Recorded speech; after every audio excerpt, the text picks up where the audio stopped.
geçer oğlum, ol periye gözüm düştü. Yervesine bir peri gördüm, bir periye gözüm düştü.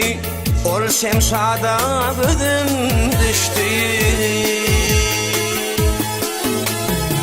Yervesine bir peri gördüm, bir periye gözüm düştü.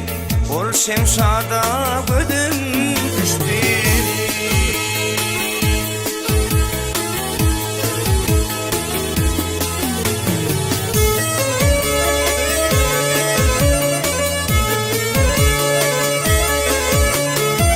Görmen öttük bir duşunun, kellem aylan kuşunun.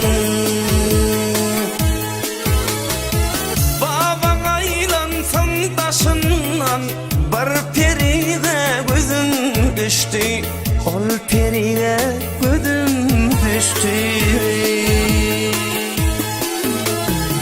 Baban aylan sandaşından, ol periye gözüm düştü. Ol Şemşada gözüm düştü.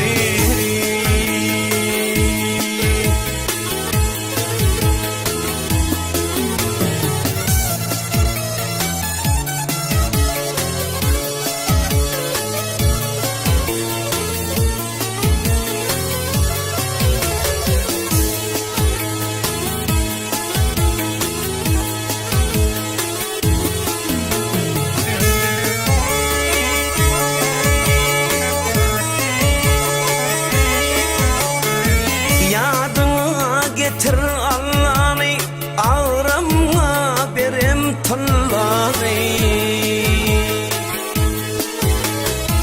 Kurban kılsam çal kelleni, ol periye gözüm düştü.